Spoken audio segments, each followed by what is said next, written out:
It's happening again. It happened last week. Keaton Mitchell is going off. And as a guy who does at least one Keaton Mitchell YouTube video a week, I need to go live and in the flesh on a video as he's playing right now and talk about this. Talk about what we've been seeing and talk about him going forward because this is very impactful for fantasy football right now. This is huge because we might be seeing a league winner in the making here.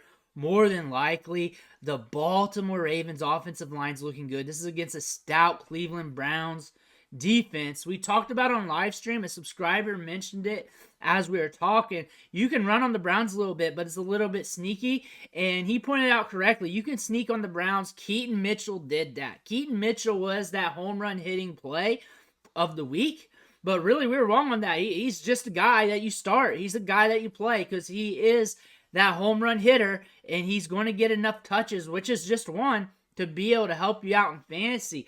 Looking at the box score right now, I got that pulled up. We don't do this usually ever, just going over box scores mid-game like this. But we're just about to finish the second quarter.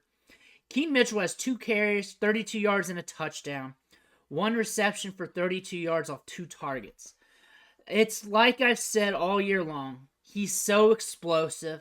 He's so fast. He has that home run hitting speed that all he needs is a crease. All he needs is the defense to miss on an assignment. If you give him any green in front of him, you're looking at chunks of yards. You're looking at 64 yards right now in total and a touchdown and a ball caught. He is already fantasy relevant on 3 touches. And that's all it takes for Keaton Mitchell there. He only needs a few touches a game. If he gets 10 touches a game on average, he's a startable player. He's going to have some downside. He's going to have a ton of upside. And you're starting him due to the upside, and that's going to be your lottery ticket play for the rest of the season. And hopefully he's your flex play and you're good at running back, because if you are and you're good at wide receiver, you're going to win your league. You're going to win your league because he's going to win a few matchups for you. And remember, week 17, we got the Dolphins. Ravens and Dolphins. That's going to be a fire matchup. Right now, the Ravens are 7-2. Looks like they're going to be 8-2. They're hot right now. The offensive line's doing their thing. Keaton Mitchell's just a breath of fresh air for this team. They talked about him getting more touches into the week. He's definitely into the mix. And when we talked about that, we were like, hey, that's probably going to cut into Justice Hill's touches. And we see him and Gus Edwards just being a great combination. Him being the off-speed pitch to Edwards going forward. We see that happening. The thing is, going into this week, we had that Browns matchup. We looked at that and we were like, hey, that's going to be a tough one. He's a home run hitting play. And some of my talk might steer you away from him. I bet you it did.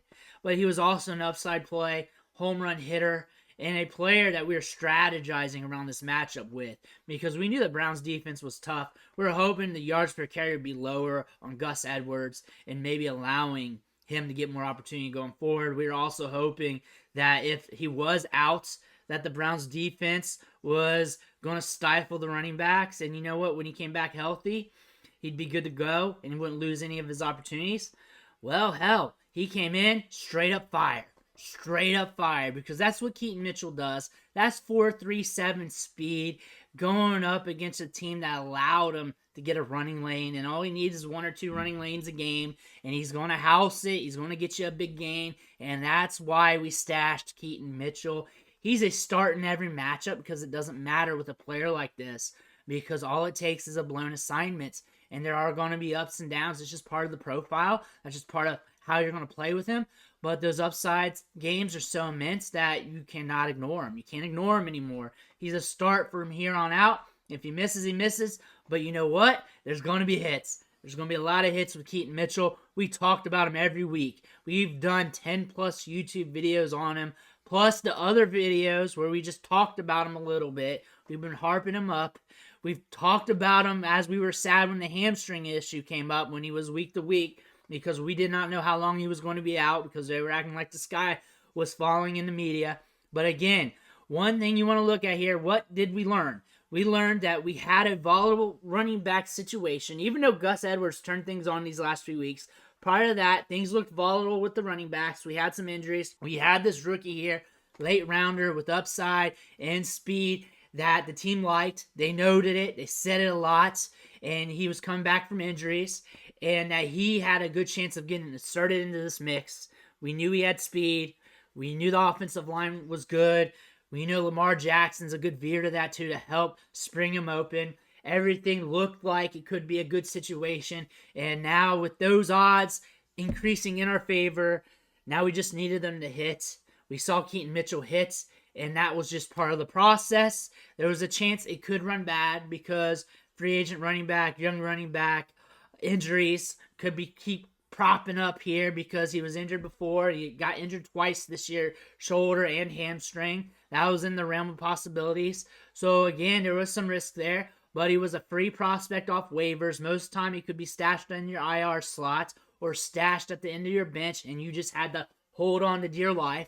Again, what I say about these rookies is they can pop off anytime during the season, and usually the players that pop off are guys in their first year, those rookies, or in their second year, and they're just going off because they're just living up to their talent. And then the next set of guys that usually pop off are players who are out of their rookie contract going to their new team, and they usually hit pretty instantly because they go to a new situation, but those are less likely than the young players, those young stashes. So stashing young players is huge for fantasy football. Again, Keaton Mitchell, part of the process. We also talked about how it could have went bad, but honestly, the upside immense. He's looking good. He's a start for every week going forward. Let me know what you think in the comments below when you hear about it. Make sure you hit that subscribe button on the way out. I want to thank you for watching.